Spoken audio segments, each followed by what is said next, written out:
know what the Socratic method of teaching is? If you do, nod your head.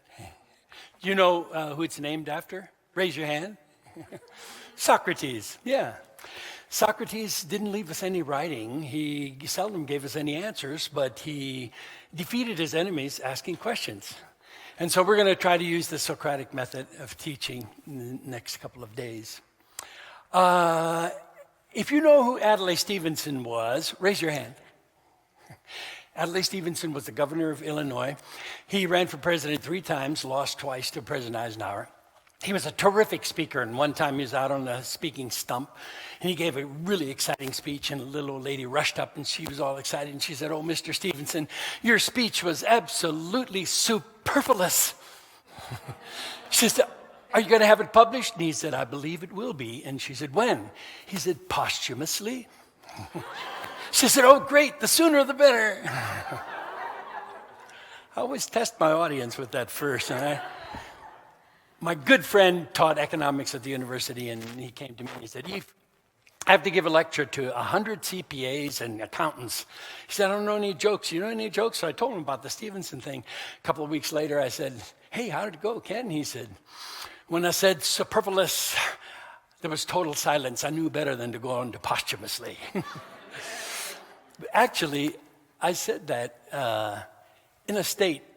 I'm not going to mention the state because you know it, but it's sort of southwest of you. And a little old lady came running up to me and she said, "Dr. Ehly, I think you'd like to know it's pronounced superfluous."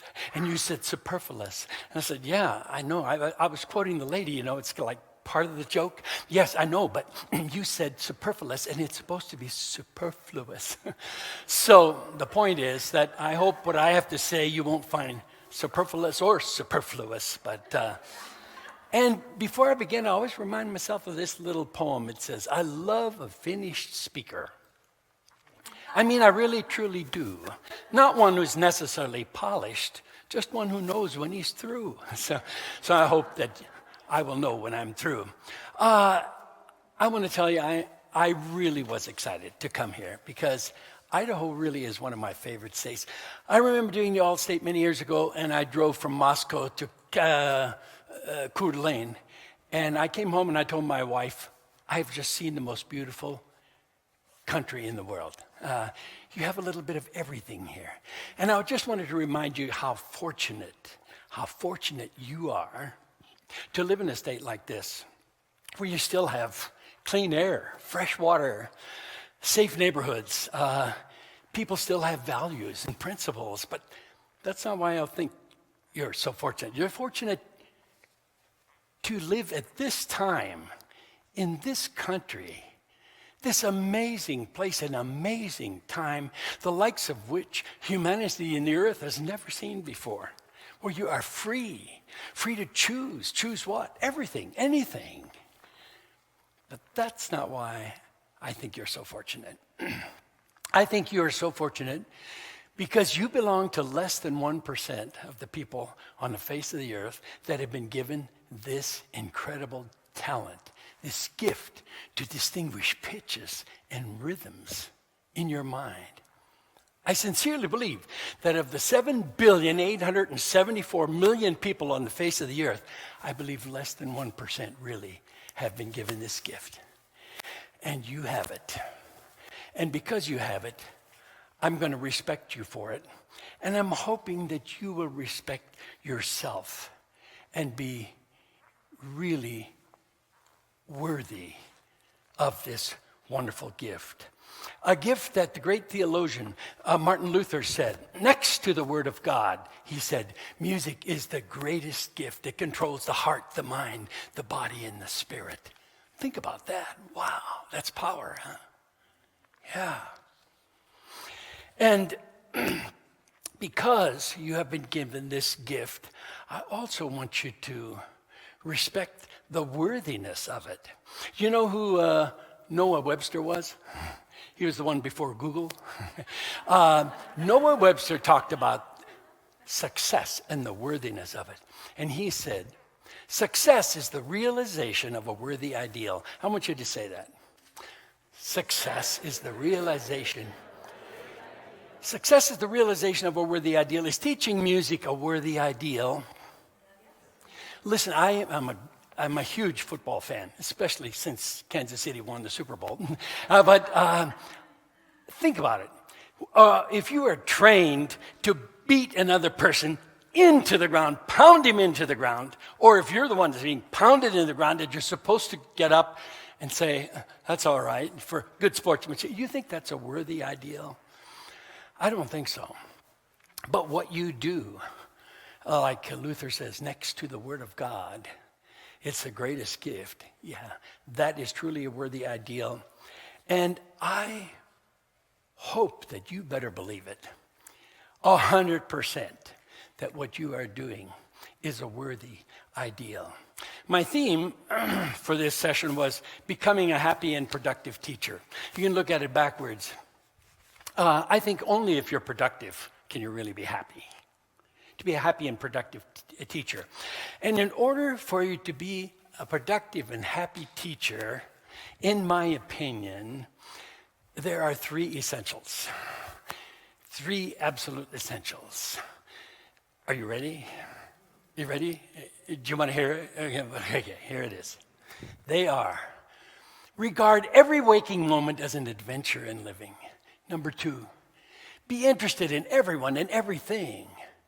And number 3, look for the extra in the ordinary. I'm going to discuss that over the next couple of days. And in order for you to be a happy and productive teacher, you have to make a decision. So I want you to write down, those of you who have a little notebook, write down, I am a, just say I am a, and I want you to make a decision. What, are you a music teacher or are you a choir director?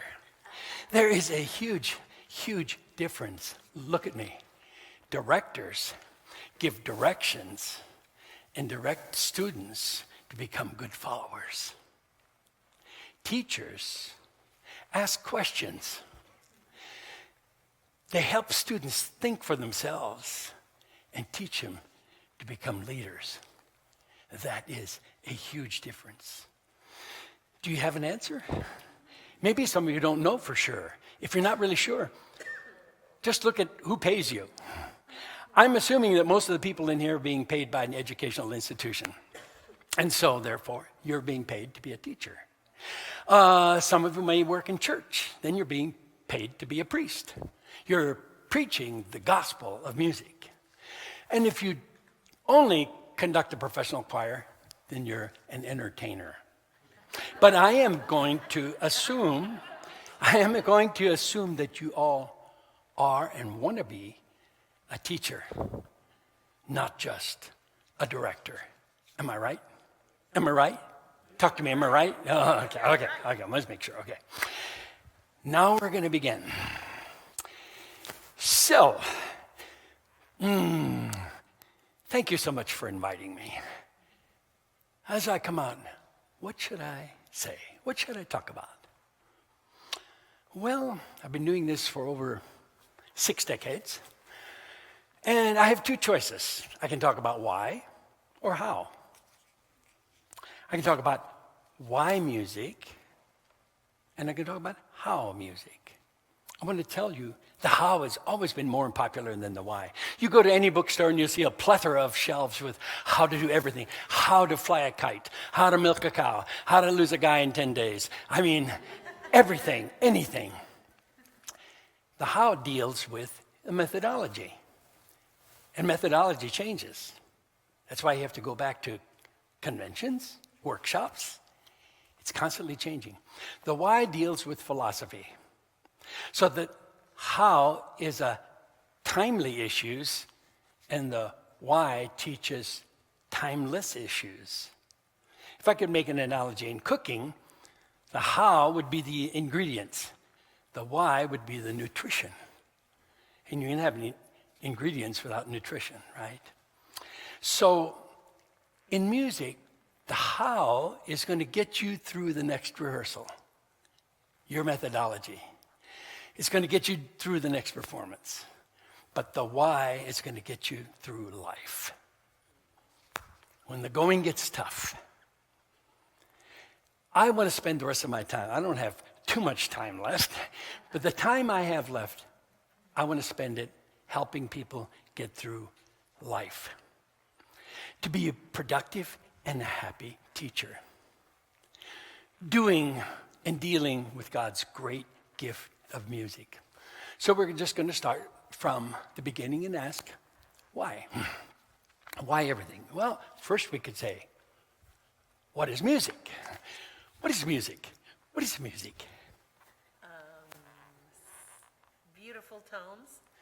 Beautiful tones. Did you hear her? Yeah. These masks are terrible, I think. Okay. What is music? A collection of sounds put together. Wow. You were on scholarship, right? Yeah. For the last number of years, I retired from the conservatory in 2000. I've been retired almost as long as I worked there, but I taught at as an interim at University of Oklahoma, at TCU, University of Nebraska, at KU, and every rehearsal, I took about 30 seconds, and I'd say, what is music? What is music? One or two, that's it, and then go. Never give the answer. I never will give my answer, because the minute I give my answer, the thinking stops. And at the beginning, there's one or two hands, but if they know and anticipate that every time you come to rehearsal, sometime during that rehearsal, I'm going to say, what is music? Then all of a sudden, a whole bunch of hands goes up. The idea is you want them to think about it outside of class. And then have one person record all of the answers. And I never come to a summation till the end of the semester, which I will tell you about. And so when we've already heard what the great theologian Martin Luther had to say, how wonderful music is, but we can also use the philosophers, because they too regarded music as much more essential than our society does. We can go back 2,000 years. Plato, who was Socrates' student, Plato said, a human being should have a balance between gymnastics and music. Too much gymnastics, not enough music, makes him ignorant and ignoble. You know anybody like that? Of course, he said, not enough gymnastics, too much music makes him effeminate and neurotic, but we don't need to go there. But here's what I think is really amazing. His pupil, Aristotle, think about this. 2,000 years ago, Aristotle said, he who listens to too much ignoble music begins to take on an ignoble shape. And he who listens to the right kind of music becomes the right kind of person. Wow. What kind of ignoble music could he have been thinking about at that time? And what would he say today? We are those great philosophical minds. I'm not used to this wonderful mountain air. Those great philosophical minds said, human beings must be taught to communicate, therefore we teach them language. They must be able to calculate, therefore we must teach them mathematics. They must be able to make productive use of their leisure time, music. The reigning triumvirate, language, math, and music. Educators today should deal with the mind, the body, and the soul. We have a tendency to do a great job with the first two. We don't deal with that other part. And I always tell my students, I'm much more interested in that part of you I can't see. I know what's going to happen to the part that we see. We all know. But the part that I can't see is what really counts. That's the real you, the soul. And it is a mystery. The greatest mind in the 20th century, Albert Einstein said, listen to this. This is the greatest mind. The most beautiful experience a human being can have in life is the mysterious. He said, the power of music is one of the greatest mysteries of life. He said it's right up there with the love of God and the immeasurable universe. Wow. That's what he thought. Music is a recreation and the recreation of the imagination. Out here in Idaho, do you hear any ignoble music? You know, there are so many noise inventors out there. I don't want to compliment by calling them composers or songwriters. They're noise inventors who are creating music designed specifically to bring out the worst in man. And you, thank goodness, my colleagues are dedicated to reaching them with the music that is designed specifically to bring out the best in man. Music should be used, not abused. You ask not what you can do to the music, but ask what the music can do for you. I'm very selfish when it comes to music. It's for me to be used. Some time ago, I did a festival at Belmont University in Nashville, Tennessee, a very nice music school. Afterwards, the students, especially orchestra kids, came up and said, wow, this was so different. Last year, the person we had kept saying, it's all about the music. It's work, all about the music and the score. And you come in and you say, it's not about the music, it's about the people. And it's so fun. And it's so liberating, it's so exciting. Okay, you've all heard these words, everybody's heard these words. Love is patient, love is kind, does not envy, does not boast, is not proud, is not rude, etc., right? You always hear it at weddings, correct? Talk to me, correct? Yeah, okay. But you never hear how that ends. Here's how it ends. It says, where there are prophecies, they will cease. Where there are tongues, they will be stilled. Where there is knowledge, it will fade away. But these three remain: faith, hope, and love. And the greatest of these is love. Whoa, wait a minute. You mean if the earth burns up in a ball of fire and the universe wraps up as a scroll, these three remain: faith, hope, and love? Wow. They must be pillars of eternity. If they are that important, maybe we should examine them a little more carefully. Let me see. Faith, hope, and love. I know they're real, but I can't hear them, I can't see them, I can't smell them, I can't taste them, I can't touch them. I cannot experience it with my normal senses. Now, I don't claim to know how God thinks or how God works, but I know he gave me imagination, so I'm going to use it. I imagine him looking down and saying, you know, these people who live in a tangible world are going to have a difficult time understanding the intangible things. I think I'm going to give them something to serve as a bridge between the tangible and the intangible. I'm going to give them music. Wow. Yeah. Now look, the power of music is a mystery. And music always lifts upward. If somebody asks you, paint a picture, draw a picture of music, what do most people do? They'll put a staff there, treble clef, bass clef, some notes. No. That's not music. I think I would draw a golden cord that reaches from heaven to earth. And if anybody grabs a hold of it, they're going to be lifted up. Ropes can't push. They lift up. Amazing. You don't even have to touch it. You can be 100 yards away. And if you hear it, it has a magnetic power and lifts you up. Wow. What about this music? I can't see it. I can't smell it. I can't taste it. I can't touch it. But I can hear it. Now, wait a minute. It has 4 times more in common with the intangible than with the tangible. Wow. I was reminded of when my first little granddaughter was 7 or 8 years old. Grandson was 9 or 10 years old. I used to have a little ranch. We were out on on the pontoon at midnight looking up at the stars. And you know, there's something about being out and looking at the heavens in the middle of the night when there's no artificial lighting. it kind of expands the mind. And my little granddaughter was saying, starlight, starlight, I wish I may, oh, buddy, she said, I wish I could just reach up and grab a hold of one of those little stars. And I said, Ray, you can. My grandson, oh, yeah. I said, yeah, listen, you're taking piano. You know Beethoven's Moonlight Sonata? Imagine being on a staircase, a circular staircase. And as you look up, it gets smaller, right? But not if you're on it. If you're on it, imagine it expanding. And the higher you go, the more expansive it gets.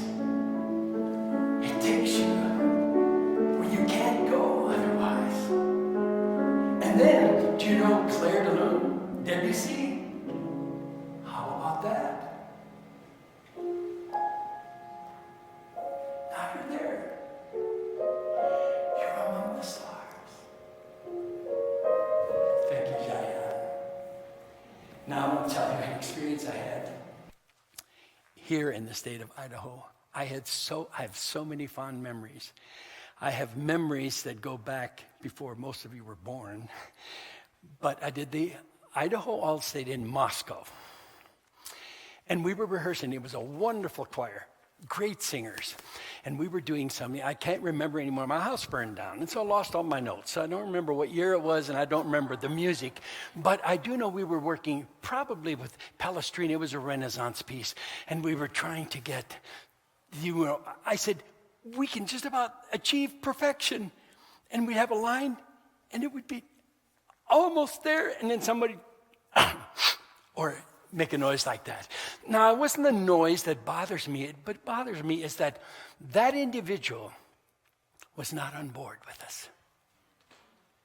And so I'd say, let's do it again, and again, and again.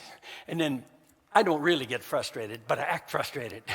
One point, I took off my shoes, and I threw my shoes in the air, and I said, you people remind me of my shoes. I said, I've just got one problem, gravity. I'm stuck here, but I don't want to be here. I want to be there. So anyway, we rehearsed, and we had a wonderful time. Then we got to performance. Here we are in this arena, choir, band, orchestra. And we're performing, and we come to the last piece, and we come to the climactic moment. Unbeknownst to me, all the basses and the tenors held up their shoes. Seriously. And the audience said, what kind of choreography is that? Unbeknownst to me, they had made up their mind. They're going to show me that they're going to defy gravity. I will never forget that. I've told that story all over the world. Every place I go. That was so amazing. Yeah. So now we come to the end of the semester, okay? Now, at the end of the semester, I'm going to say, now, students, let me summarize everything that you have said. Here's what you have said, and I took the notes. And I said, you said music was uplifting and joyful and exciting and supportive and inspiring and hopeful and euphoric. This is the actual list I got here.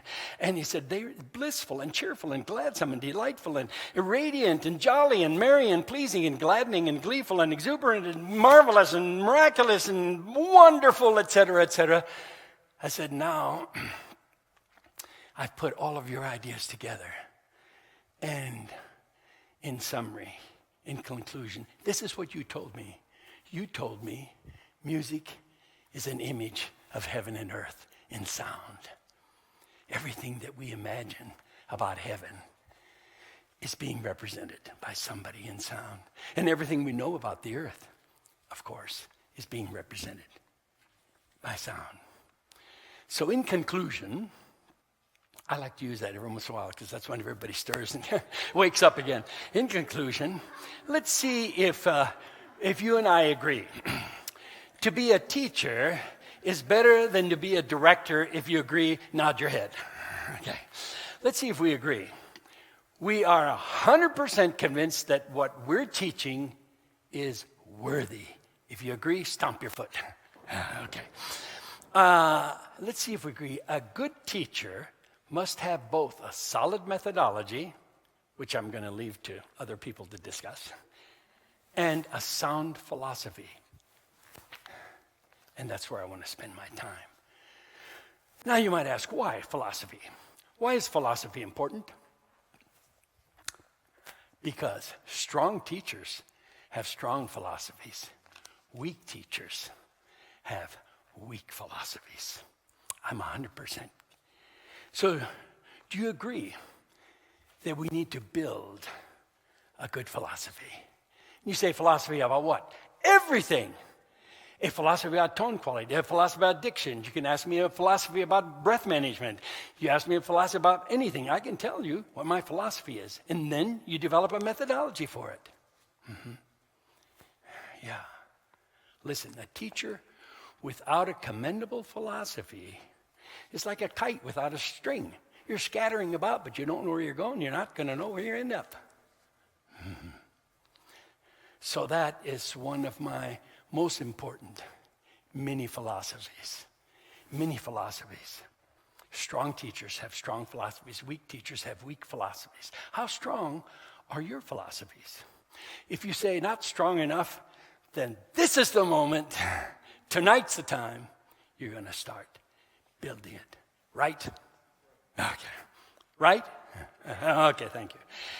The Bible says, as a man thinks, so he is. Marcus Aurelius says, we become what we think about. Do you agree? Yeah, of course I agree. Humans react according to their philosophies. Have you ever had a troublesome student? That student is behaving according to his or her philosophy. Here's a mistake. Here's a mistake I made for years. I tried to correct the behavior. You can't correct the behavior. Stop it. Correct the philosophy. Find out what the philosophy is, what they're thinking, and what their idea is. You change that, correct the philosophy, and the behavioral problems disappear.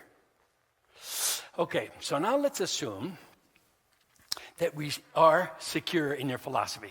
You're going to be working on that for the rest of your life. But let's assume you're there. You've got your philosophies. Okay.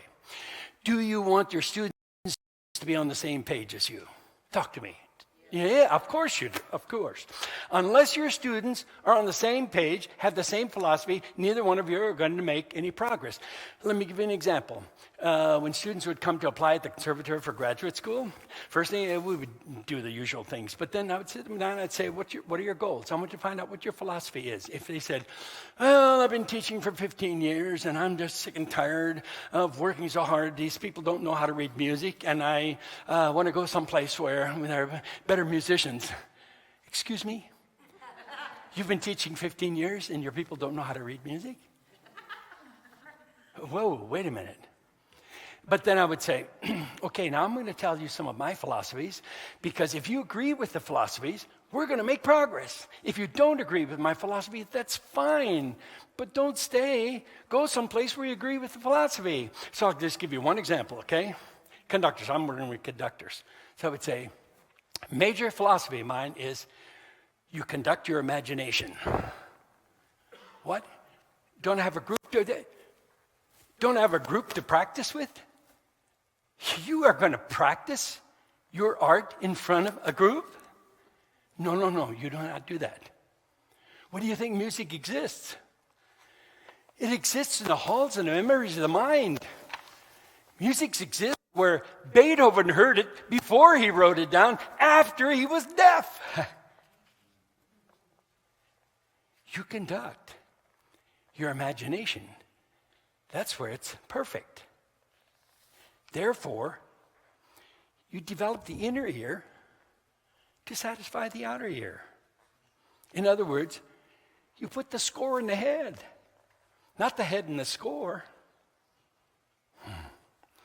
Now, do you want your students to quickly pick up on your philosophy?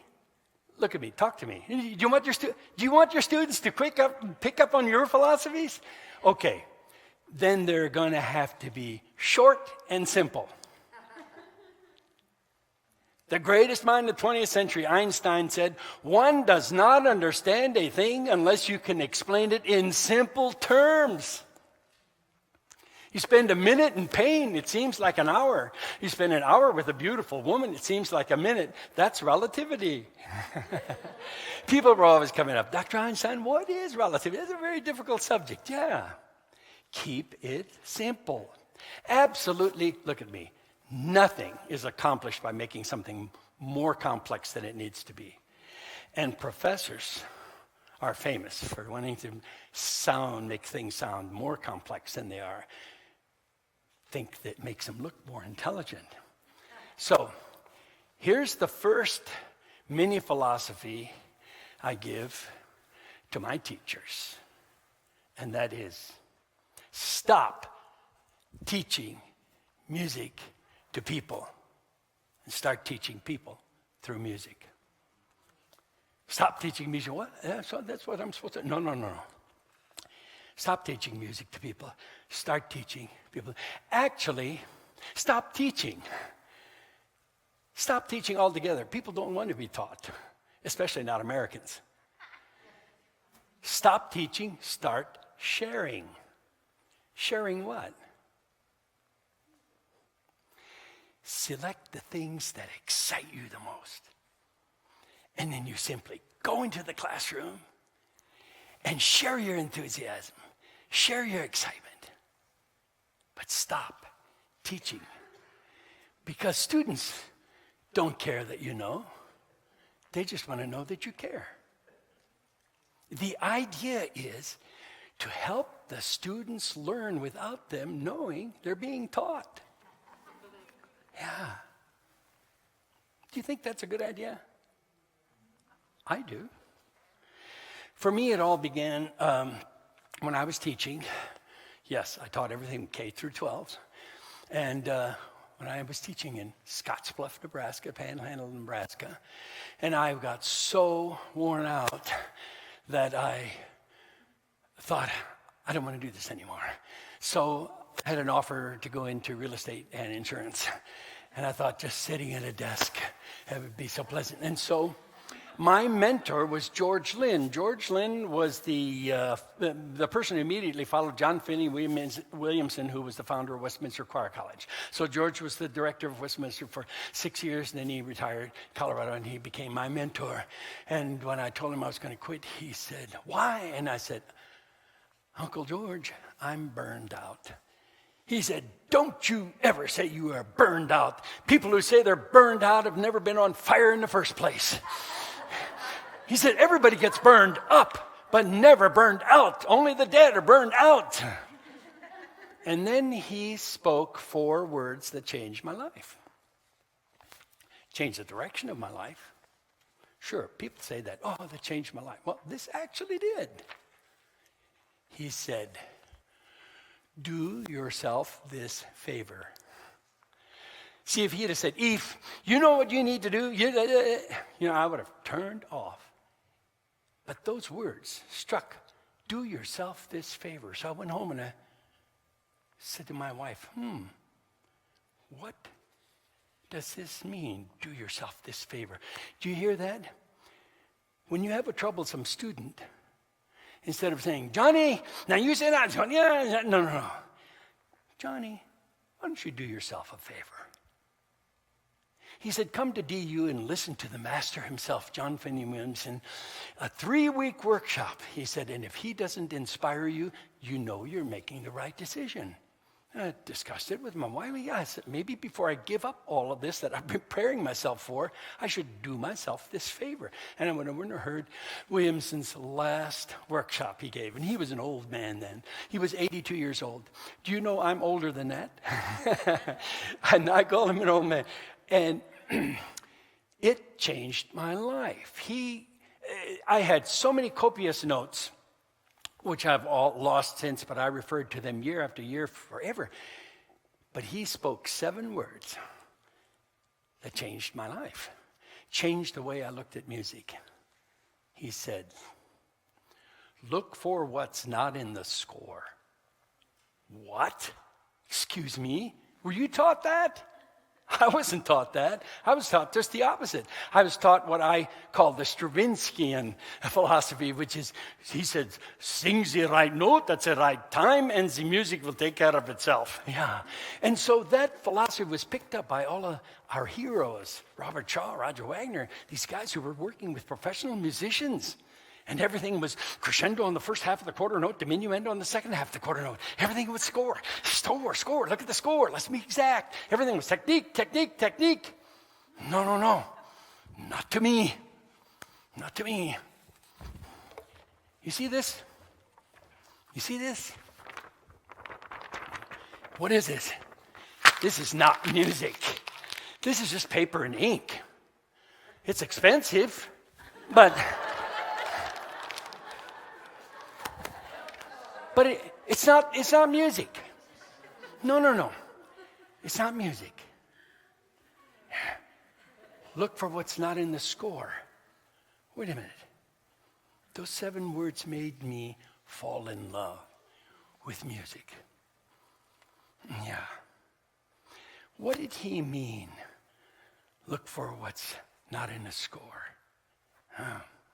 Well, certainly, it meant it's less about the music. It's more about the people. Remember what I told you about Belmont? Yeah. So when he said, look for what's not in the score, it meant search for the original source of inspiration. Stop. Wait. What is that? When a human being has an experience, good or bad, they are compelled to share it. Even the criminal on the street can't keep it to himself. They are compelled to share it. And if they have a gift, they can share it in a poetic form. And then the composer picks up the poem and says, I know what that feels. I'm going to try to enhance that feeling with music. And when the music enhances the text, and it's a worthy text, then you've got a work of art. Mm-hmm. Should we do an example? Talk to me. Should we do an example? Okay. Would you take out Thanks Be to God by Mendelson?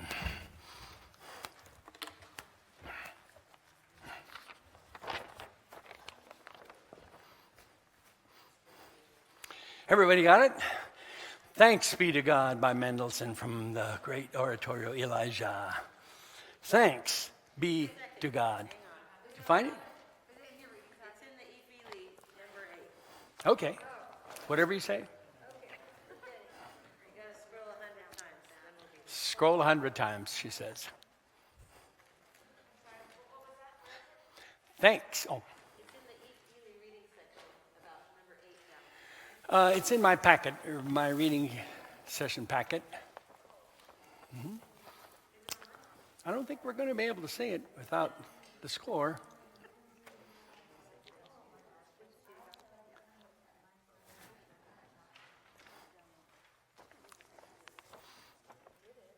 Who is not ready? Raise your hand. Who is not ready? Okay, we'll wait. We'll wait. Mm-hmm.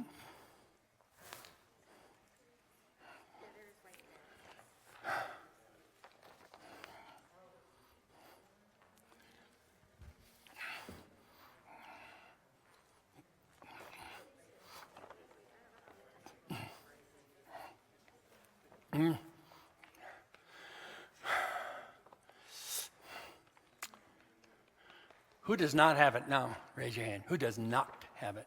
Okay, we're getting close, getting close. Thanks be to God from Elijah by Felix Mendelson.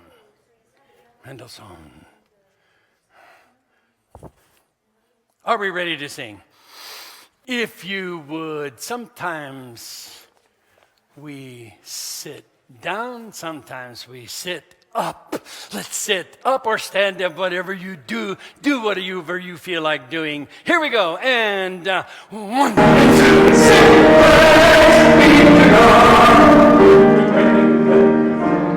Excuse me, are we there?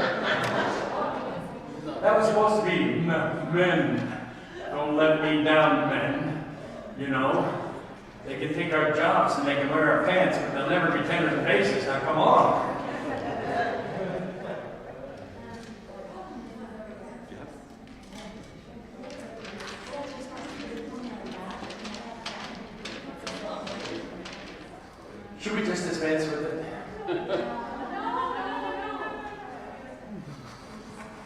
Okay, if you have it, stand up, and then we'll see how many are going to sing. If you don't have it, stay seated. So we have a quintet. You can sit. So what do you think? Should we come on?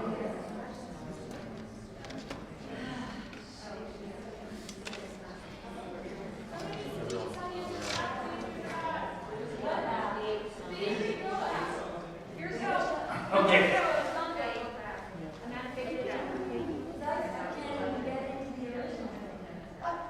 Okay. Hi.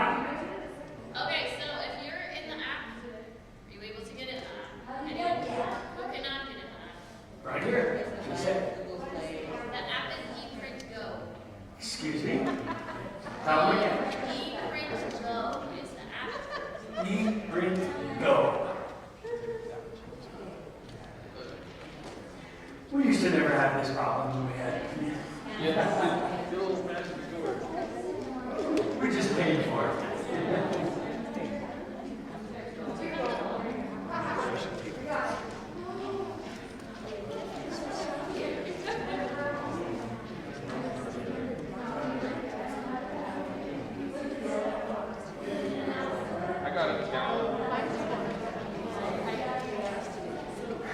Would you go around and help the people? Raise your hand if you need help. Let's see if we can get you some help.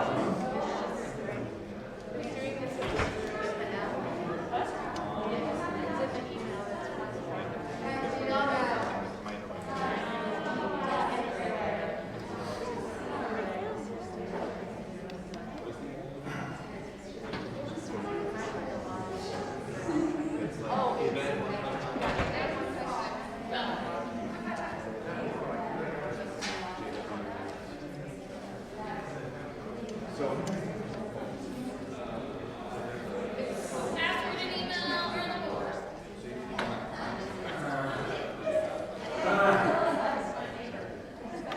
Once you get into it, then if you click on Dr. Ehly's session,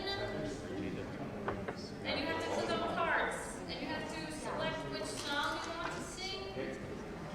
You click back. And then if you just tap gently on the side, it will turn page. Does anybody else need help? Raise your hand if you need help. Right here she is. Did you see help? No help? Okay, everybody got it? Everybody who has it, stand up. Let's see if we have enough singers to go.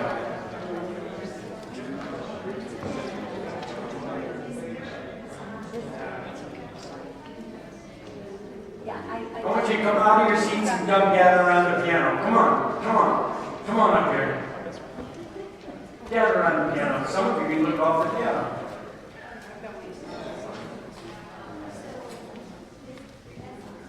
Come on, come on, come on, gather around. Gather around. Let's go around behind the piano. Some of you.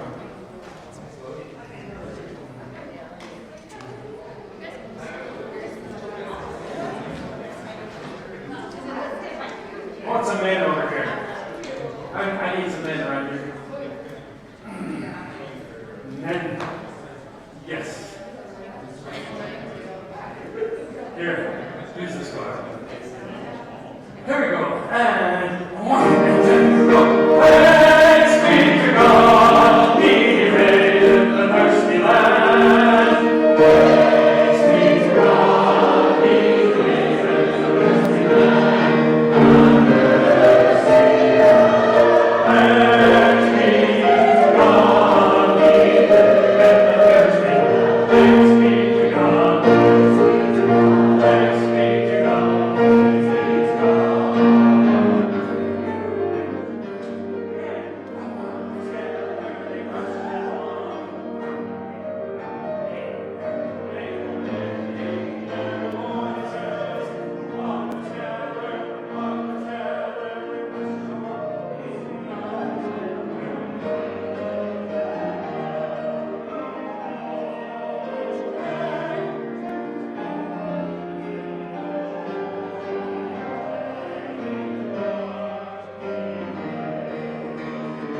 Thank you.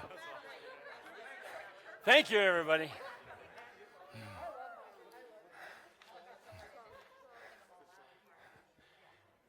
I know you were all so involved in reading the score. I don't know if you had an opportunity to listen to the accompaniment. This is Jia Young Hong, and Jia Young was at the conservatory where I taught before I retired in 2000. And ever since that time, she's from Seoul, Korea. I told her I'd always ask her first to accompany me, and she has been accompanying me for 22 years. And she only twice that I know of, if she was not able to make it. She's been with me Idaho. We actually did the Allstate right here in this building. And I mean, every place I've been, whether it's Europe or Carnegie Hall or any state in the Union. And so we've been together. And she knows everything I'm going to do before I do it. And lo and behold, this miracle of all miracles.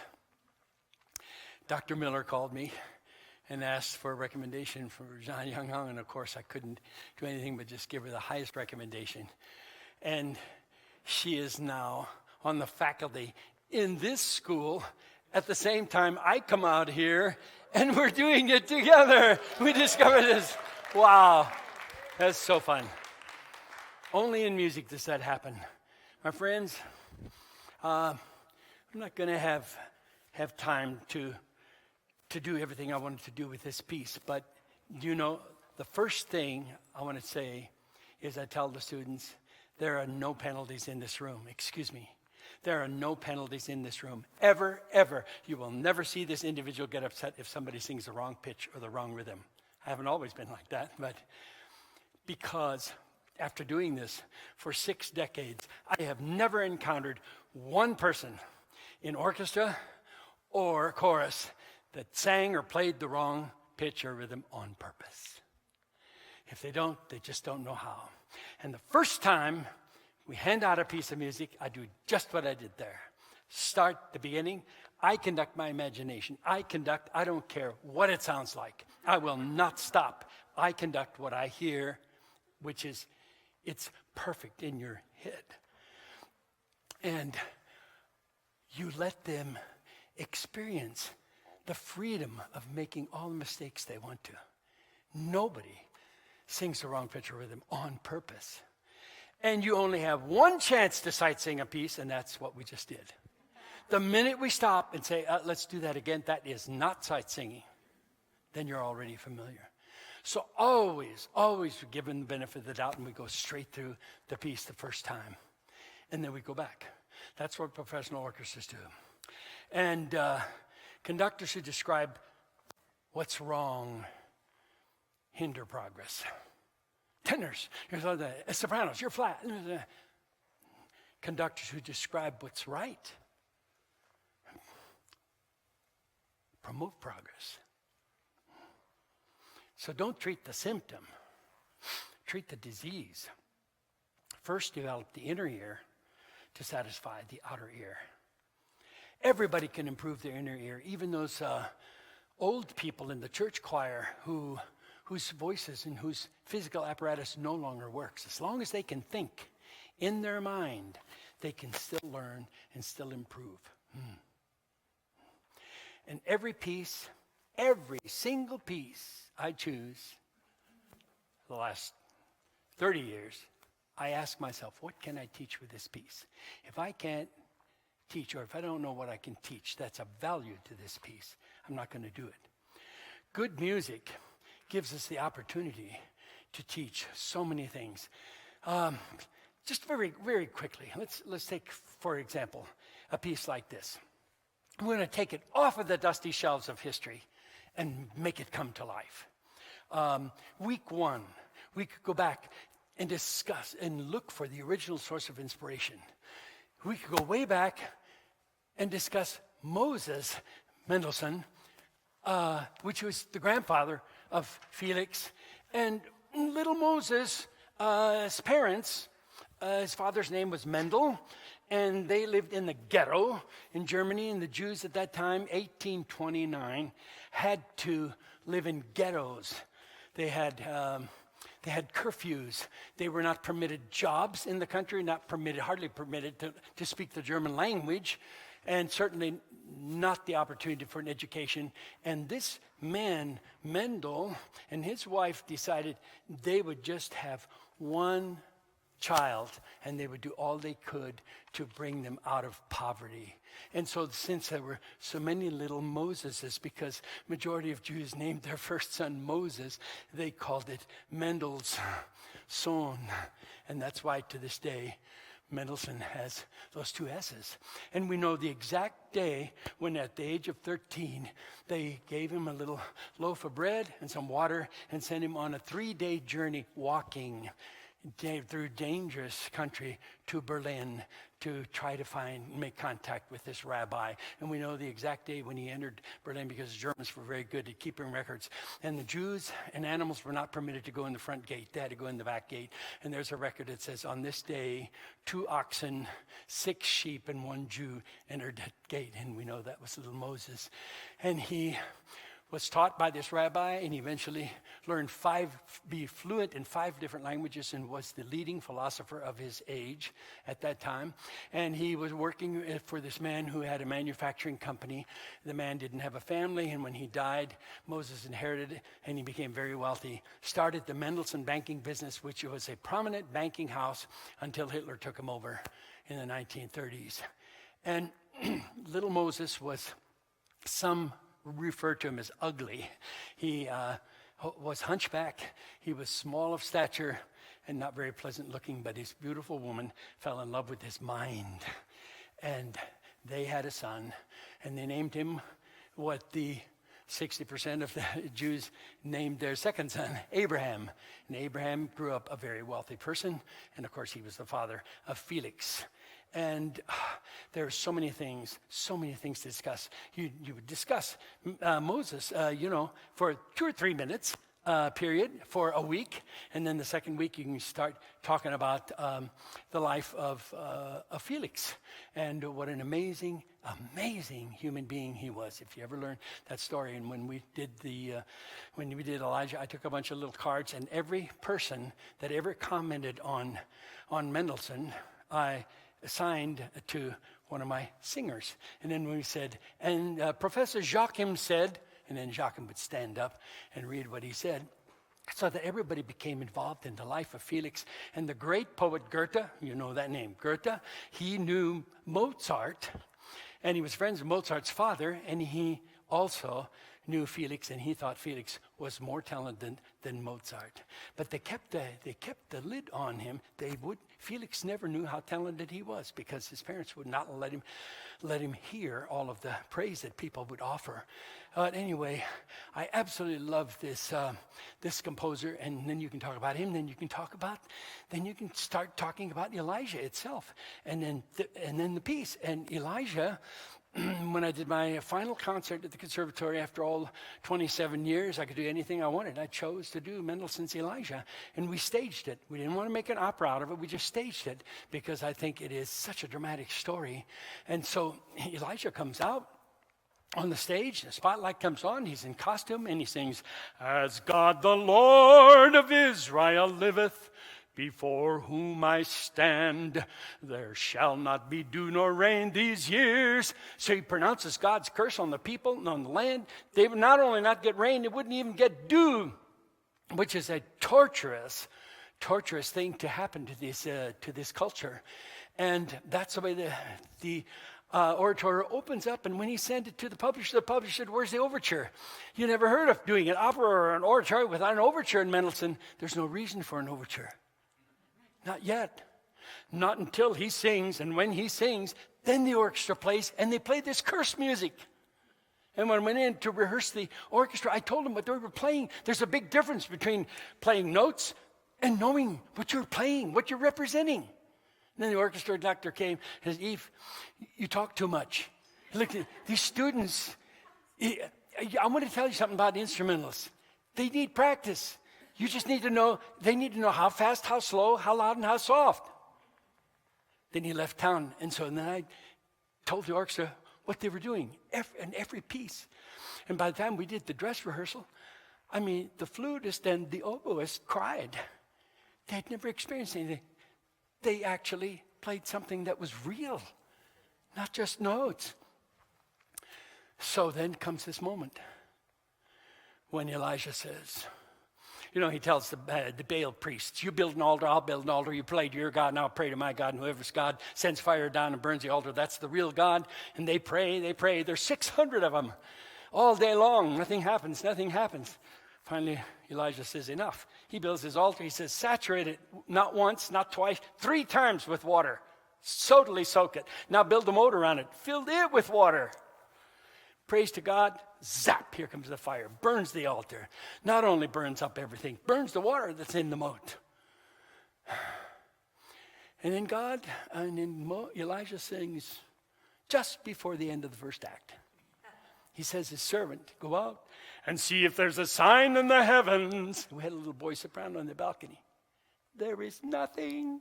Second time, go out and see if there's a sign in the heavens. There's still nothing. But the third time, he says, there's a cloud the size of a hand. Here comes the rain. The life-giving, life-saving rain. Imagine it coming down. The women running out, letting it splash over their faces. The children running barefooted in the mud. And all the people of Israel gather around and they sing, the thanks be to God.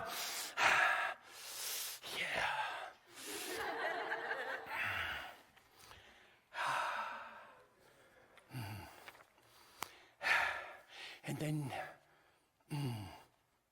okay, got to move on. There are 4 words that I think are magic words. What does that mean?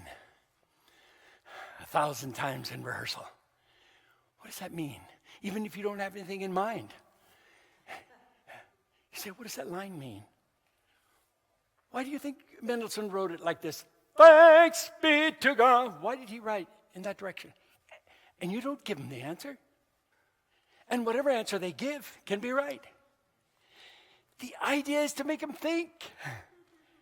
You're not searching for answers. Your job is to make them think for themselves, and especially outside of class. Here's a mini philosophy. Confusion is a state of learning. Excuse me. People are very uncomfortable being confused. Ignorant people are never confused. They see everything black and white. This is it, and that's it. Now, don't bother me with anything else. They're very uncomfortable with confusion. I'll tell you what, Einstein was the most confused person in life.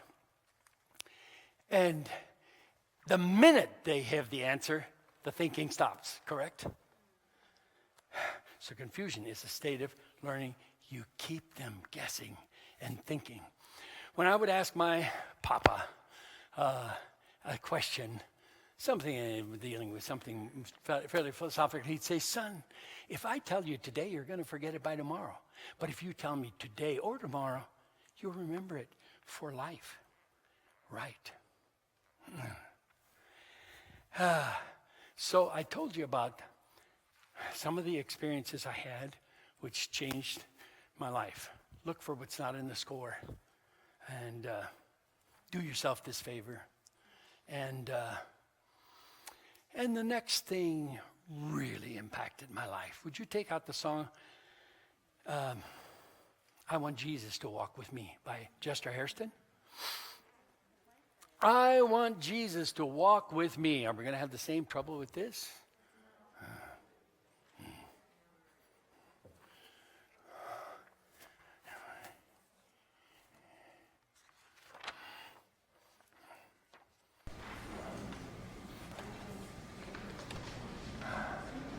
Anybody not ready, raise your hands.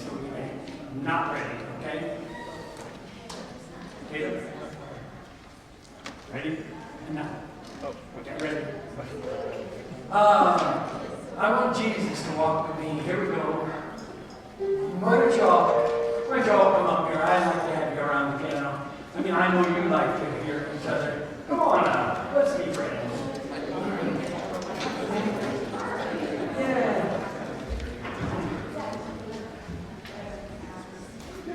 Hurry, we're living in the age of speed. Come on, gather around here. Let's make a nice complete circle. Here we go, Sopranos. And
mind can only absorb as much as a fan